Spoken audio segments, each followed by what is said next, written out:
आज आपण 1.5 his first flight म्हणजे त्याची पहिली भरारी किंवा पहिली उडान, बरोबर, उड्डाण ती आपण पाहणार आहोत. उडान हा हिंदी शब्द, उड्डाण हा मराठी शब्द आणि फ्लाइट हा इंग्लिश मधला शब्द. ओके, तर अशा पद्धतीने त्याची पहिली भरारी, पहिली उड्डाण आपण या ठिकाणी पाहणार आहोत. पहा, आता उड्डाण हा शब्द तुम्हाला कशाच्या संदर्भात माहिती आहे? याच्या अगोदर उड्डाण कशाचं होतं बरं? एरोप्लेनचं होतं, बरोबर. म्हणजे फ्लाइट जर आपण म्हटलं तर एरोप्लेनची फ्लाइट असते, बरोबर. किंवा समजा आपण Indian airline text it's first flight, बरोबर. किंवा जेव्हा घेतली असेल किंवा हॅड टेकन टूक हिज फर्स्ट फ्लाइट असं आपण बरंचसं वर्णन करू शकतो जर ते बॅकडेटेड असेल तर, बरोबर. त्याची पहिली उड्डाण किंवा नवीन एखादं विमान असेल त्याची पहिली उड्डाण ही आपण पाहिली असते, बरोबर. त्याच्यानंतर पॅराग्लायडिंग तुम्ही पाहिली असेल, बरोबर. पॅराग्लायडिंग मध्ये सुद्धा फर्स्ट फ्लाइट असते, पहिली उड्डाण भरारी घ्यायची असते, बरोबर. अशा खूप साऱ्या गोष्टी आहेत की ज्या भरारीशी संदर्भात किंवा उड्डाण याच्या संदर्भात बोलल्या जातात. पण 1.5 is first flight written by Liam O'Flaherty. Liam O'Flaherty याने हे एक मार्मिक असं प्रकरण या ठिकाणी लिहिलंय. प्रकरणामध्ये त्याने अशा गोष्टी दिलेल्या आहेत पहा की समजा आपण काल एक कन्सेप्ट पण पाहिली होती, फिअर ऑफ फेल्युअर, बरोबर, अपयशाची भीती मागच्या प्रकरणामध्ये. तर अपयशाची भीती काय असते आणि त्याच्यावरती जर आपण प्रभुत्व निर्माण केलं तर आपल्याला यश कसं मिळतं हे आपल्याला या ठिकाणी पाहायचंय. जर एकंदरीत या प्रकरणातल्या जर गोष्टी पाहिल्या तर एक पक्षी आहे, पक्षाचा कॉन्टेक्स्ट मला काय लगेच तुमचा खराब करायचा नाहीये, बरोबर. पक्षी कोणता आहे तो आपण नंतर पाहणारच आहोत. नंतर तो जो पक्षी आहे त्याने आपली पहिली उडान कशी घेतली, पुन्हा पहिली उडान घेताना त्याला कोणकोणत्या अडचणी आल्या, बरोबर. फॅमिली सपोर्ट किती महत्वाचा असतो ती याच्यामध्ये दिलेला आहे. या प्रकरणाच्या माध्यमातून आपण सगळ्याच गोष्टी पाहणार आहोत. ओके, मग याच्यामध्ये पहिलं चिटचॅट जे दिलंय चिटचॅट पाहू आणि मग आपण आपल्या प्रकरणाकडे जाऊ.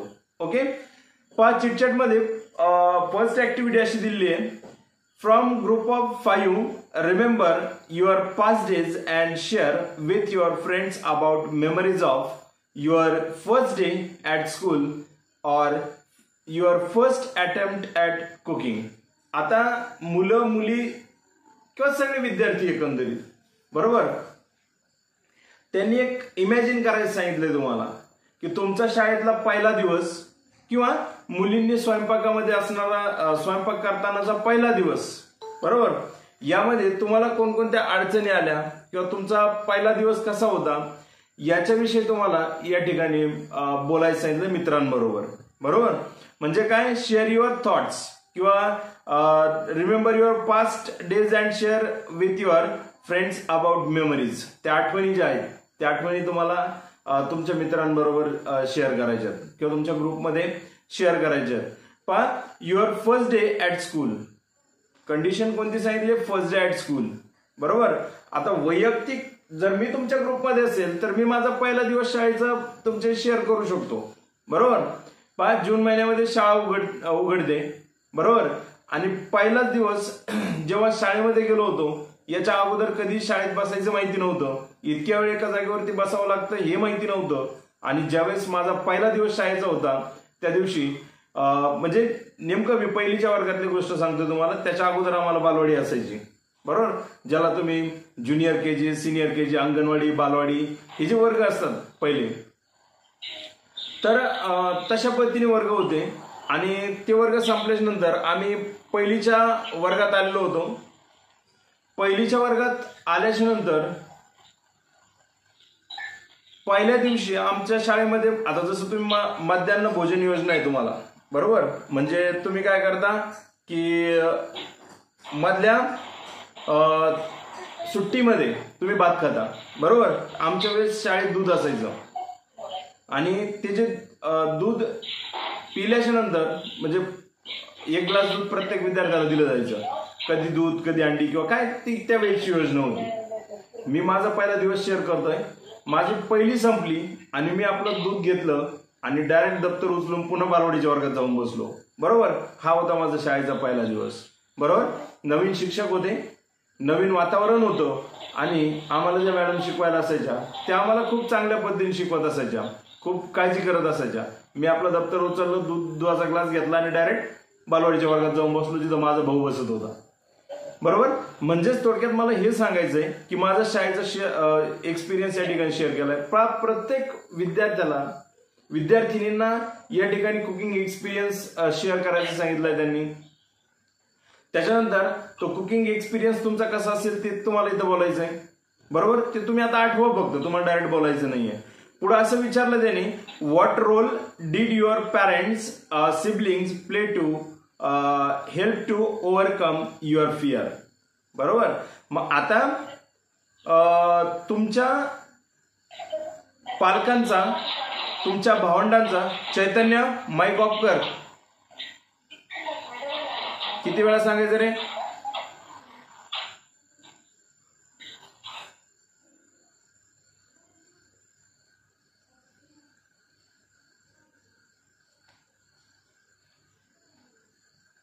हा, तर पहा तिथं, what role did your parents siblings play to help to overcome your fear. तुमच्या भीतीवरती प्रभुत्व निर्माण करण्यासाठी किंवा तुमची भीती कायमची दूर करण्यासाठी किंवा ती दूर करण्यासाठी तुमच्या भावंडांनी, पालकांनी तुम्हाला कशी मदत केली. ओव्हरकम म्हणजे थोडक्यात भीती घालवणे या संदर्भात तो शब्द वापरलेला आहे. तर प्रभुत्व मिळवणे, ओव्हरकम असं होतं. मग आता या ठिकाणी ती भीती घालवण्यासाठी कशी मदत केली पहा. मी माझ्या छोट्या भावाच्या म्हणजे छोट्या भावाच्या वर्गामध्ये जाऊन बसलो असं मी म्हणतो. गुरुजींनी घरी आले किंवा वडील गावात भेटले असतील आणि त्यांना सांगितलं की हा मधली सुट्टी झाली की बालवाडीच्या वर्गात जाऊन बसतोय, बरोबर. मग वडिलांनी समजून सांगितलं की आता तुझा हा वर्ग आहे, त्याचा तो वर्ग आहे, मग तू तुझ्या वर्गामध्ये बस, बरोबर. अशा पद्धतीने त्यांनी मला समजून सांगितलं होतं. मग तुम्हालाही अशा पद्धतीने काहीतरी झालेलं असेल, तुम्ही वर्गात गेलेले असताना पहिलीच्या वर्गामध्ये किंवा तुमच्या ज्युनियर केजीच्या वर्गामध्ये, एखाद्या शिशु वर्गामध्ये तुम्ही जर गेलेले असताना, बरोबर, तर त्या ठिकाणी तुम्ही रडलेले असाल पहिल्या दिवशी. मी शाळेमध्ये अनेक विद्यार्थी असे पाहतो आपल्या शाळेमध्ये की पालक शाळेच्या कॅम्पसमध्ये बसलेले असतात तेव्हा विद्यार्थी वर्गात बसतात. म्हणजे एक मुलगा तर असा पाहिला होता मी छोटा की तो त्याच्या आईला सांगायचा की तू दारातून मला दिसशील अशा जागेवरती बस, आणि तो पहिल्या बेंचवरती बसायचा आणि तिथून आईकडे पाहत असायचा. आई उठून गेली की तो वर्गातून पळून बाहेर यायचा. म्हणजे अशा पद्धतीने पण काही विद्यार्थी असतात. तर हा झाला एक शाळेचा भाग. त्यानंतर पुढे डिस्कस अँड आन्सर. तुम्हाला या ठिकाणी एक ऍक्टिव्हिटी त्यांनी दिलेली आहे. ती ऍक्टिव्हिटी अशी आहे की are there any situation when you get afraid. अशी एखादी सिच्युएशन आहे का, एखादी परिस्थिती आहे का की तुम्ही त्यावेळेस भिलेले आहात, बरोबर. तर तुम्हाला उत्तर देताना असं उत्तर द्यावं लागेल, yes there is a situation I get afraid if I am alone at home. जेव्हा I am alone at home, जेव्हा मी घरी एकटा असेल, बरोबर, किंवा एकटी असेल. मुलींच्या बाबतीमध्ये भरपूर भीतीचं प्रमाण भरपूर असतं, बरोबर. तर घरी एकटी असेल त्यावेळेस मला भीती वाटली होती, अशी परिस्थिती निर्माण झाली. त्याला मुलं म्हणतील की आम्ही कधी भिलोच नाही, बरोबर. घरी असा तुम्ही आणि टीव्हीला एखादा गोस्ट एपिसोड एखाद्या मालिकेमध्ये सुरू असू द्या आणि अचानक लाईट जाऊ द्या, कल्पना करा की तुम्ही किती भिलेले असाल, बरोबर. म्हणजे it is a situation or time of experience when I afraid, जेव्हा मी भिलो होतो. किंवा exam times are going on, जेव्हा आपले एक्झाम टाइम जात असतात, बरोबर. We are most of the time we have a fear of failure. बऱ्याचदा आपल्याला अपयशाची भीती त्या परीक्षेच्या कालखंडामध्ये निर्माण होते. तुम्ही म्हणाल ही आम्हाला कधी निर्माण झाली नाही. 10वीच्या पेपरला बसून पहा, पहिल्याच पेपरला तुमच्यापेक्षा पालकही जास्त लिहिलेले असतात, बरोबर. किंवा तुम्ही 12वीच्या पेपरला बसून पहा, तुम्ही एखाद्या कॉम्पिटेटिव्ह एक्झामला बसून पहा की ज्याच्यावरती तुमचं पूर्ण आयुष्य डिपेंड आहे, बरोबर. तर मग अशा गोष्टी तुम्ही लक्षात ठेवा की जेव्हा फिअर ऑफ फेल्युअर निर्माण होतो तेव्हा आपल्या मनामध्ये भीती तयार होते. मग तशी एखादी सिच्युएशन सांगा तुम्हाला या ठिकाणी, तुमची कोणतीही असू द्या, मी माझ्या पद्धतीने तुम्हाला एक्सप्लेन केलंय. तुम्ही तुमच्या सिच्युएशन त्या ठिकाणी the cause of that it is a personal response question. हा पर्सनली ज्याने त्याने ट्रीट करायचं. शिंदे सरला भूताची भीती वाटते, प्रत्येकाला भूताची भीती वाटेल असं थोडंच आहे, बरोबर. म्हणजे इथं मला हे सांगायचंय की माझं उत्तर वेगळं असेल, तुमचं उत्तर वेगळं असेल. पर्सनल रिस्पॉन्स प्रत्येक पॅरेग्राफच्या खाली लिहिताना ज्याचं त्याचं उत्तर ज्याने त्याने लिहायचं असतं, शेजाऱ्याचं पाहून कधीच लिहायचं नाही. ओके, कारण तुमच्या उत्तराला मार्क असतात आणि शेजाऱ्याचं उत्तर जर रिपीट झालं तर तुम्हाला त्या उत्तराला कमीत कमी मार्क मिळतात, बरोबर. 2 मार्काचा प्रश्न आहे, 1.5 मार्क दिला जाईल, 1 मार्क दिला जाईल, कदाचित अर्धाही दिला जाईल. पर्सनल रिस्पॉन्स आहे म्हणून तुम्हाला अर्धाही मार्क दिला जाईल, बरोबर, पण पूर्ण मार्क दिले जात नाही.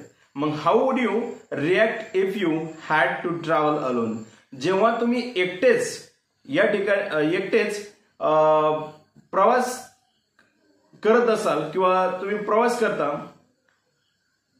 If you had to travel alone, जर तुम्ही एकटे प्रवास करत असाल, हाऊ वुड यू रिॲक्ट, तुम्ही रिॲक्ट कसा कराल.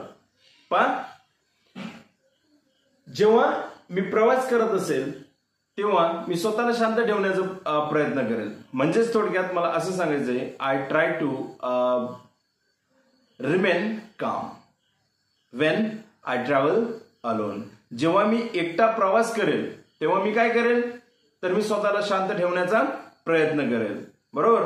I look around with return directions.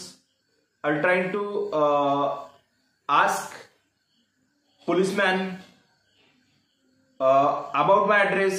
माझ्या ऍड्रेस विषयी मी पोलिसमॅनला विचारेल.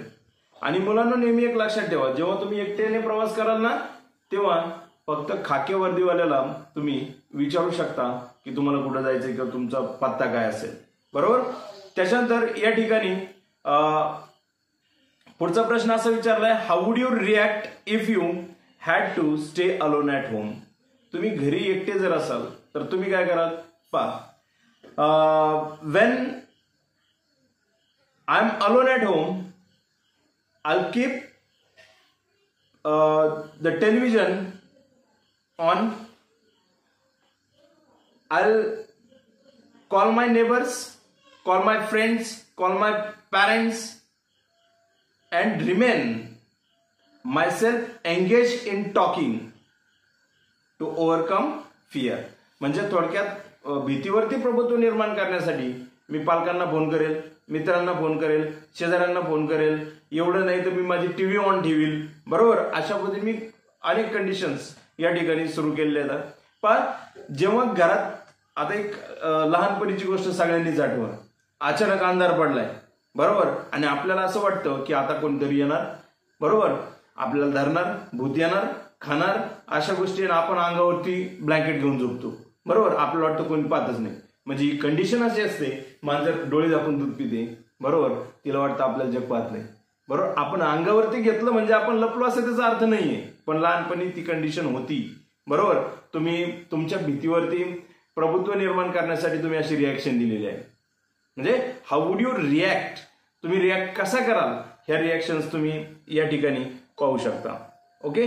त्याच्यानंतर आणखीन एक प्रश्न त्यांनी विचारलाय, what would you do if you were lost in a new city. तुम्ही एखाद्या नवीन शहरामध्ये जर हरवलेले असाल तर तुम्ही कशी रिॲक्शन द्याल किंवा तुम्ही कसं, व्हॉट वुड यू डू, तुम्ही काय कराल, बरोबर. तर तुम्ही काय कराल, तर तुम्ही सरळ सरळ you should ask an aged person about your address. तुमच्या पत्त्याविषयी तुम्ही एखाद्या एज्ड पर्सनला विचारू शकता. You should ask a policeman about your address. Then I try to tell my problem of address किंवा lost address to the policeman, to the aged person, then I call my parents and tell them about the proper place where I am. मी ज्या ठिकाणी आहे ते मी त्यांना काय करेल, सांगेल. अशा पद्धतीने सिच्युएशन्स तुम्ही तयार करू शकता तुमच्या मनामध्ये. ओके. तर त्याच्यानंतर पुढे असं सांगितलेलं आहे, कम्प्लीट द फॉलोइंग टेबल. या ठिकाणी एक टेबल दिलेला आहे. तो table idioms, meaning, your on sentence. एक शाब्दिक व्याभिचार या ठिकाणी दिलेला आहे, वाक्प्रचार दिलेला आहे, बरोबर, शब्दसमूह दिलेला आहे. तो शब्दसमूह तुम्हाला त्याचा अर्थ ते समजून घ्यायचा आहे, मिनिंग दिलेलं आहे आणि त्याला तुमच्या सेंटेन्समध्ये बिल्डअप करायचं आहे, बरोबर. म्हणजे एक सेंटेन्स त्या ठिकाणी तुम्हाला तयार करायची आहे. पण पहिली इडियम जी दिलेली आहे, पहिला शाब्दिक व्याभिचार जो दिलाय तो असा आहे, bird's eye view. Bird's eye view, view from somewhere high, बरोबर, उंचावरून लक्ष ठेवणे. Bird's eye view. पुढे एक ईगल्स आय, घारीची नजर, बरोबर, असाही शब्दप्रयोग येणार आहे. पण या ठिकाणी बर्ड्स आय व्ह्यू म्हणजे पक्षी काय करतो बा कधी कधी, तर त्याच्या भक्ष्यावरती उंचावरून लक्ष ठेवून असतो. चिमणीच्या तोंडामध्ये तुम्ही कधी कधी मुंग्या पाहिलेल्या असतील, छोटे छोटे कीटक पाहिलेले असतील, बरोबर, किंवा आणखीन वेगवेगळे पक्षी त्यांच्या तोंडामध्ये तुम्ही कीटक पाहिले असतील. शेतामध्ये नांगरट जर सुरू असेल, बरोबर, त्या ठिकाणी बगळा बसलेला असतो नांगरटीच्या पाठीमागेच. जी काहीतरी कीटक उडतो तो लगेच धरतो, बरोबर. कोळसा असतो तोही तेच काम करतो. म्हणजेच थोडक्यात मला हे सांगायचंय की या ठिकाणी बर्ड्स आय व्ह्यू म्हणजेच व्ह्यू फ्रॉम समवेअर हाय असं सांगितलंय. आणि युअर ओन सेंटेन्स, तुमच्या स्वतःच्या वाक्यामध्ये ती त्या इडियमला तुम्हाला वापरायचं. जसं आपण फ्रेजेस वापरतो ना, सेम तसंच त्या पद्धतीने इथं पण वापरायचंय. पण थोडक्यात तुम्ही असं म्हणू शकता की I got bird's eye view of the temple from some high किंवा some top of the hill. Our soldiers got bird's eye view. आपल्या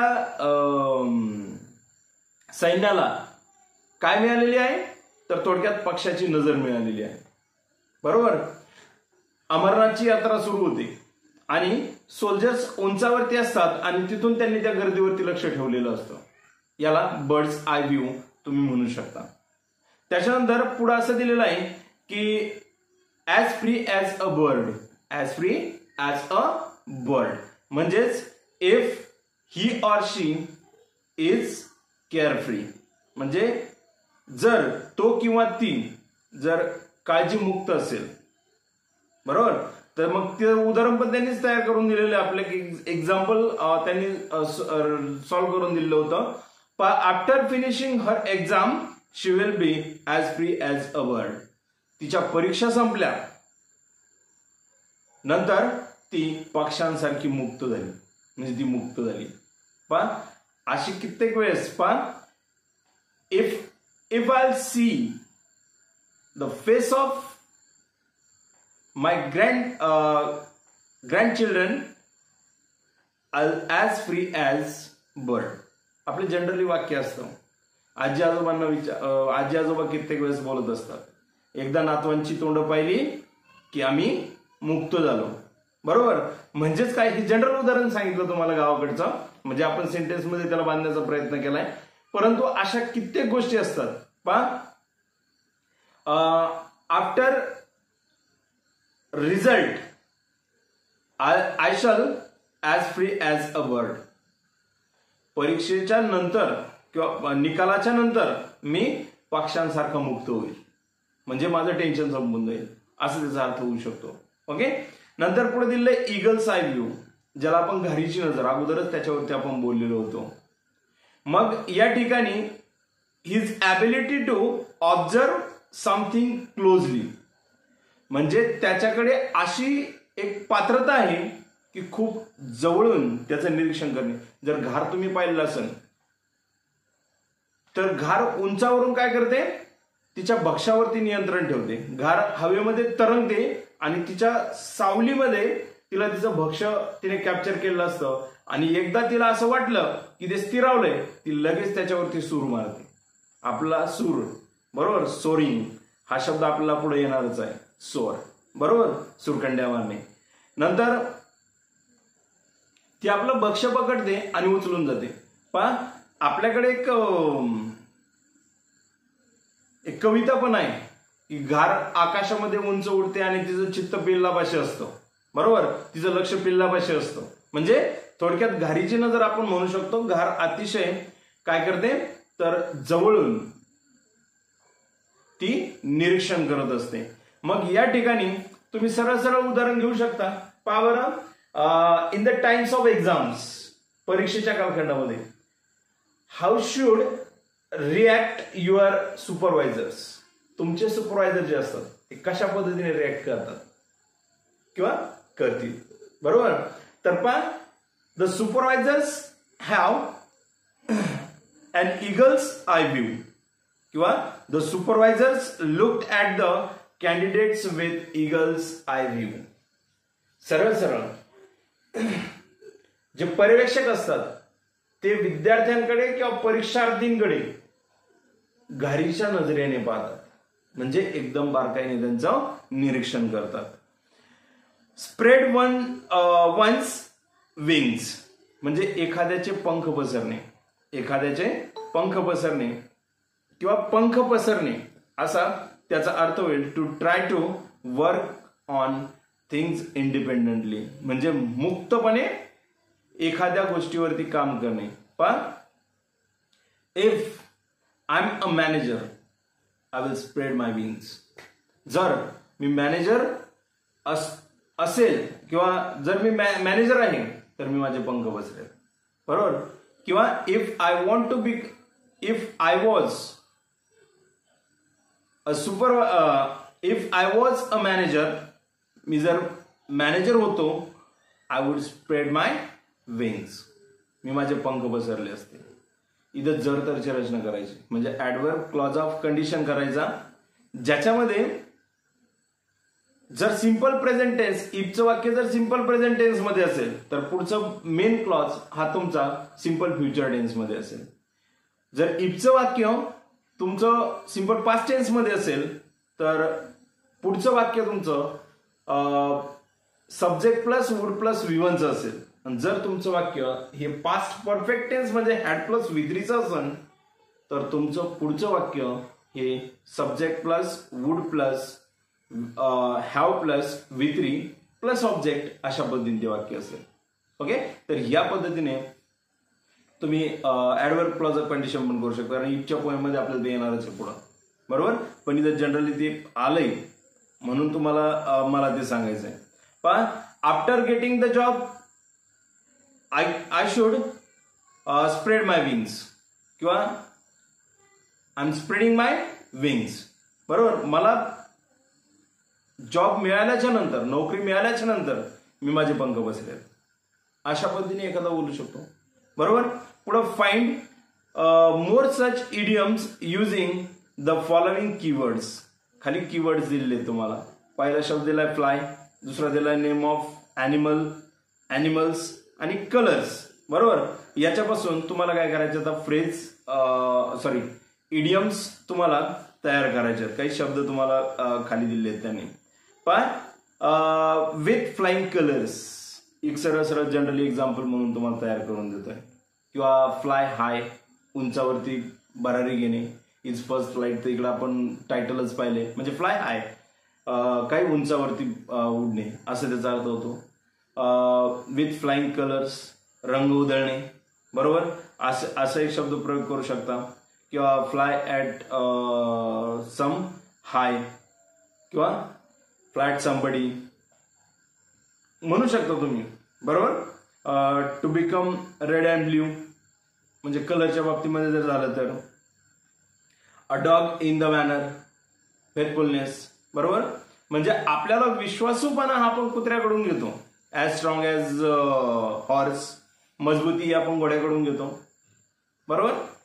म्हणजेच काय तर इथं तुम्हाला प्राण्यांची नावं वापरून तुम्हाला इडियम्स क्रिएट करायचे सांगितलं, त्यांनी तयार करायचं सांगितलं. ओके,